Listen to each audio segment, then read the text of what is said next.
Chief minister MK Stalin கோவையிலே பெண்ணுக்கு எதிரான ஒரு சம்பவம் நடக்கிறது.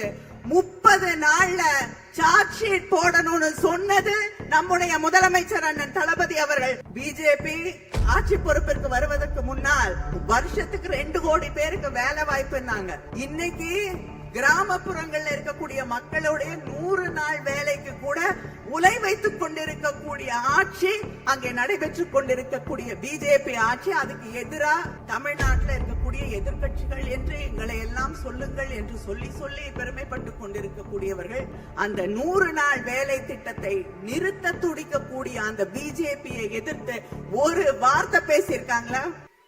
தொடுவானம் தோற்றுவிடக்கூடிய அளவிற்கு கண்ணுக்கு எட்டிய தூரமெல்லாம் கருப்பு சிவப்பால் எங்களுடைய கண்களை குளிர்வித்துக் கொண்டிருக்கக்கூடிய என்னுடைய மகளிர் அணியின் சகோதரிகள் அத்தனை பேருக்கும் என்னுடைய வணக்கம், வாழ்த்துக்கள், நன்றியை நான் இந்த மேடையிலே உரித்தாக்கிக் கொள்ள விரும்புகிறேன். வெல்லும் தமிழ் பெண்கள் என்ற இந்த மாநாட்டிற்கு என்ன காரணம் என்று நாம் சிந்தித்து பார்க்க வேண்டும். ஒன்று, நமக்கான ஒரு ஆட்சியை, பெண்களுக்கான ஒரு ஆட்சியை, பெண்களின் எதிர்காலத்தை பெருமைப்படுத்தக்கூடிய ஒரு ஆட்சியை நடத்தி கொண்டிருக்கக்கூடிய நம்முடைய முதலமைச்சர் அண்ணன் தளபதி அவர்களுக்கு நன்றி சொல்லக்கூடிய ஒரு மாநாடு இந்த மாநாடு. அடுத்து, எங்களுடைய ஆட்சி, பெண்களுக்கான ஆட்சி, பெண்களின் ஆட்சி, பெண்களின் எதிர்காலத்திற்கான ஆட்சியை மறுபடியும் தரக்கூடிய நம்முடைய முதலமைச்சர் அவர்களுக்கு உங்கள் பின்னால் நாங்கள் நிற்கிறோம் என்று சொல்லக்கூடிய மாநாடு இந்த மாநாடு.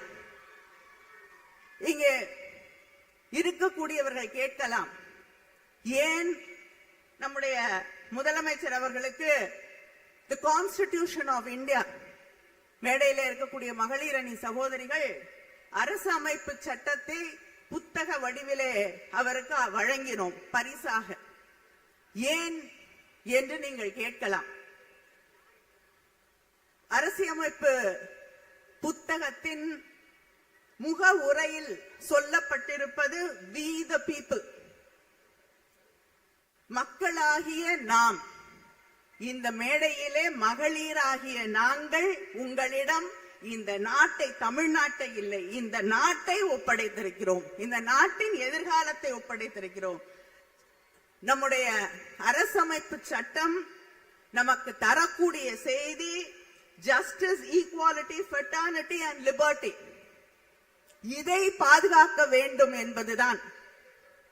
அந்த நீதி, சுதந்திரம், சமத்துவம், சகோதரத்துவத்தை காப்பாற்றக்கூடிய ஒரே முதலமைச்சர் நம்முடைய முதலமைச்சர் அண்ணன் தளபதி அவர்கள் என்ற நம்பிக்கையை நாம் மட்டும் இல்லை, இந்த நாடே அவர் மீது வைத்திருக்கிறது.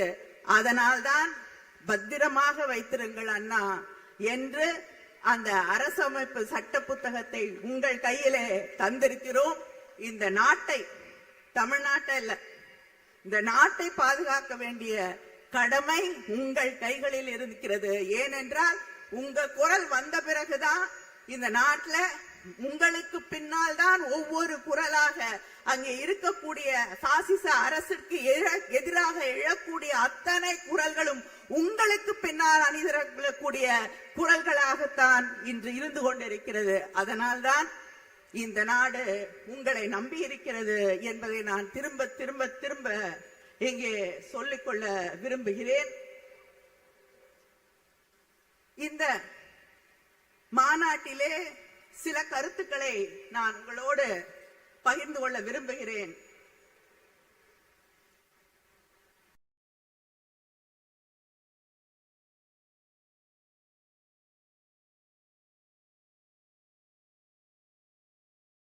இந்த ஆட்சி மகளிருக்கான ஆட்சி என்று நாம் சொல்கிறோம்.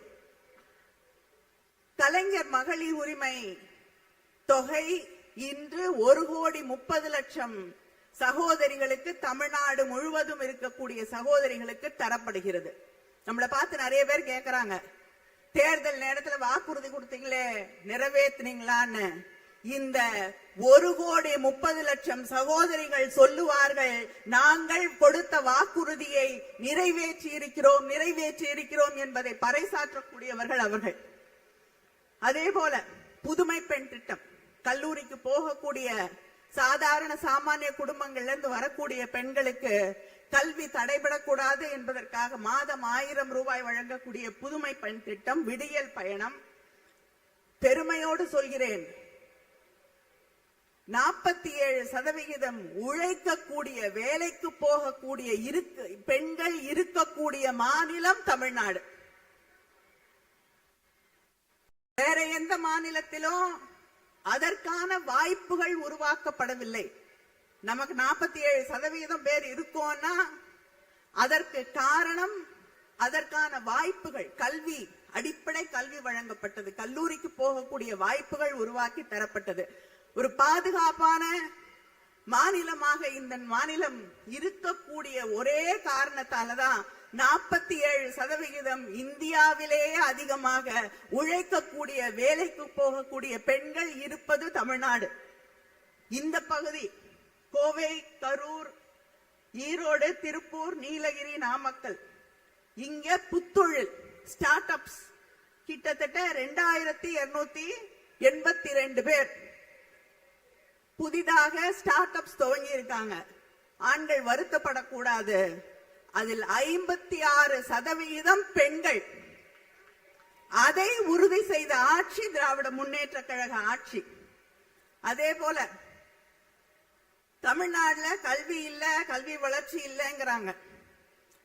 உயர்கல்விக்கு போகக்கூடிய பெண்களுடைய சதவிகிதம் இந்தியாவில 28%. ஆனா தமிழ்நாட்டுல உயர்கல்விக்கு போகக்கூடிய பெண்களுடைய சதவிகிதம் 48. நேஷனல் ஆவரேஜை விட நம்ம 20% தான் அதிகமா இருக்கும். இது வளர்ந்த நாடுகளுக்கு இணையான ஒரு சதவிகிதம். அதே போல படிக்கக்கூடிய பெண்களுக்கு, வேலைக்கு போகக்கூடிய பெண்களுக்கு தோழி விடுதிகள் என்று அவர்கள் தங்குவதற்காக அந்த விடுதிகளை உருவாக்கி அந்த பெண்களை பாதுகாப்பாக வைத்திருக்கக்கூடிய ஆட்சி நம்முடைய அண்ணன் தளபதி அவர்களுடைய ஆட்சி. ஆனா எதிர்கட்சிகள், உதயநிதி பேசும் பொழுது சொன்னாரே, எதிரிலே இருக்கக்கூடிய சங்கி கூட்டம், அடிமைகள் கூட்டம் என்று. அவங்க இன்னைக்கு தமிழ்நாட்டை பார்த்து, நம்முடைய ஆட்சி திராவிட முன்னேற்ற கழக ஆட்சியை பார்த்து பெண்களுக்கு பாதுகாப்பே இல்லை என்று ஒரு கருத்தை சொல்லிக் கொண்டிருக்கிறார்கள். நான் 2 உதாரணத்தை மட்டும் சொல்ல விரும்புகிறேன். பொள்ளாச்சி அதிமுக ஆட்சியிலே, பொள்ளாச்சியிலே நடைபெற்ற பெண்களுக்கு எதிராக நடந்த குற்றங்கள், வன்முறைகள் என்ன நம்ம அத்தனை பேருக்கும் தெரியும். திராவிட முன்னேற்ற கழகம் அண்ணன் தளபதி அவர்களுடைய ஆணைக்கிணங்க அங்கே நாம் மகளிர் அணி அந்த போராட்டத்தை கையிலே எடுத்து அந்த போராட்டத்துக்கு போக கூட விடல.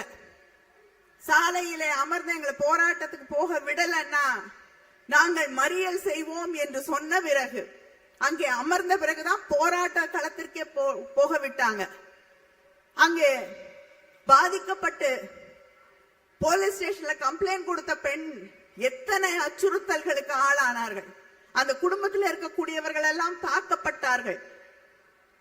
எடப்பாடி பழனிசாமி அவர்களுடைய ஆட்சியிலே பிறகு, நம்முடைய போராட்டத்திற்கு பிறகுதான் அந்த பெண்களுக்கு நியாயம் கிடைக்கக்கூடிய வகையிலே அந்த வழக்கு சிபிஐக்கு வழங்கப்பட்டது. நம்முடைய ஆட்சியிலே அந்த பெண்களுக்கு ஒரு நியாயம் கிடைத்திருக்கிறது. நம்மை பார்த்து பேசுகிறார்கள் பிஜேபியை சேர்ந்தவர்கள். 2017 உத்தரப்பிரதேசத்துல உனாவோல 17 வயது ஆன ஒரு சிறுமி குல்தீப் சிங் செங்கார் என்ற ஒரு சட்டமன்ற உறுப்பினரால், அவருடைய ரவுடிகளால் அந்த பெண் பாலியல் வன்முறைக்கு ஆளாக்கப்படுகிறார். அந்த குற்றத்தை செய்த ஒருவர் சமீபத்தில் நீண்ட நாள் போராட்டத்திற்கு பிறகு ஒரு நியாயம் கிடைக்கிறது. நாடு முழுவதும் பற்றி எரிந்த பிறகு அந்த பெண்ணுக்கு ஒரு நியாயம் கிடைக்கிறது. அந்த சிறுமிக்கு சமீபத்திலே அவருக்கு பெயில் வழங்கி இருக்கிறது டெல்லியில் இருக்கக்கூடிய நீதிமன்றம். அதை எதிர்த்து போராடக்கூடிய அந்த பெண்ணுக்கு, அந்த குடும்பத்திற்கு எதிராக போலீஸ் அங்கே களமிறக்கப்படுகிறது. தெருக்களிலே அவர்கள், டெல்லியின் தெருக்களிலே இழுத்து வரப்படுகிறார்கள். இது பிஜேபி பெண்களுக்கு பாதுகாப்பு வழங்கக்கூடிய லட்சணம் இதுதான். ஆனால் கோவையிலே ஒரு பெண்ணுக்கு எதிரான ஒரு சம்பவம் நடக்கிறது. 30 நாள்ல சார்ஜ் ஷீட் போடணும்னு சொன்னது நம்முடைய முதலமைச்சர் அண்ணன் தளபதி அவர்கள். 30 நாள்ல சார்ஜ் ஷீட் நீதிமன்றத்திலே வழங்கப்பட்டது. அந்த பெண்ணுக்கு நியாயம் கிடைப்பதற்கு நம்மோடு நின்று போராடக்கூடிய ஒரு முதலமைச்சர் இருக்கிறார் என்றால், யாரும் கேட்கறதுக்கு முன்னாடி முதல் குரலாக அந்த பெண்ணுக்கு வந்த ஆதரவு குரல் நம்முடைய முதலமைச்சர் அவர்களுடைய குரல். இதுதான் திராவிட முன்னேற்ற கழகத்திற்கும் நமக்கு எதிராக ஒவ்வொரு நாளும் குற்றச்சாட்டுகளை அடுக்கிக் கொண்டே போனால் போதும், ஆட்சியை பிடித்து விடலாம் என்று நினைக்கக்கூடியவர்களுக்கும் இருக்கக்கூடிய வித்தியாசம். நாம் உண்மையிலேயே பெண்களுடைய எதிர்காலம், பாதுகாப்பு பற்றி கவலைப்படக்கூடியவர்கள். பிஜேபி ஆட்சி பொறுப்பிற்கு வருவதற்கு முன்னால் வருஷத்துக்கு 2 கோடி பேருக்கு வேலை வாய்ப்புன்னாங்க. இன்னைக்கு கிராமப்புறங்கள்ல இருக்கக்கூடிய மக்களுடைய 100 நாள் வேலைக்கு கூட உலை வைத்துக் கொண்டிருக்கக்கூடிய ஆட்சி அங்கே நடைபெற்றுக் கொண்டிருக்கக்கூடிய பிஜேபி ஆட்சி. அதுக்கு எதிராக தமிழ்நாட்டில் இருக்கக்கூடிய எதிர்கட்சிகள் என்று எங்களை எல்லாம் சொல்லுங்கள் என்று சொல்லி சொல்லி பெருமைப்பட்டுக் கொண்டிருக்கக்கூடியவர்கள், நமக்கு எதிராக குரலை உயர்த்தி கொண்டிருக்கக்கூடியவர்கள், நமக்கு எதிராக அரசியல் செய்ய வேண்டும் என்று ஆசைப்படக்கூடியவர்கள், அந்த 100 நாள் வேலை திட்டத்தை நிறுத்த துடிக்கக்கூடிய அந்த பிஜேபியை எதிர்த்து ஒரு வார்த்தை பேசியிருக்காங்களா? அதை எதிர்த்து தொடர்ந்து போராடி கொண்டிருக்கக்கூடிய முதலமைச்சர் இயக்கம் திராவிட முன்னேற்ற கழகம் மட்டும்தான். இது தமிழ்நாட்டை மட்டும் பாதிக்கக்கூடியதில்லை, நாடு முழுவதும் இருக்கக்கூடிய கிராமப்புறங்களிலே வசிக்கக்கூடிய மக்களுடைய வாழ்வாதாரத்தை, அவங்களுக்கு கிடைக்கக்கூடிய அந்த அடிப்படை சம்பளத்தை, அந்த ஒரு பொருளாதாரத்திலே அவர்களுக்கு இருக்கக்கூடிய பாதுகாப்பை அழித்தொழிக்கக்கூடிய சட்டம் அங்கே நிறைவேற்றப்பட்டு கொண்டிருக்கிறது. இப்படி மக்களுக்கு எதிராக, பெண்களுக்கு எதிராக தொடர்ந்து செயல்பட்டு கொண்டிருக்கக்கூடிய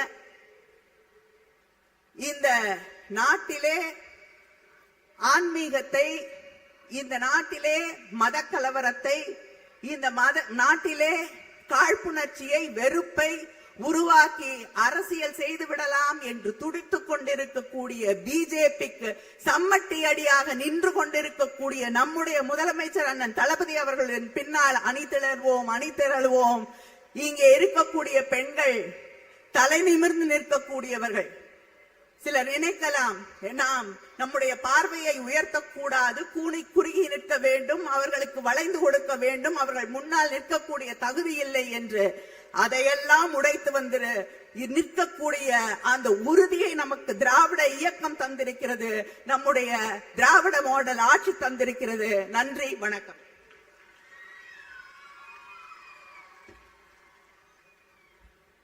கழக துணை பொதுச் செயலாளர் அவர்களுக்கு எங்களின் மனமார்ந்த நன்றிகள். படிப்பு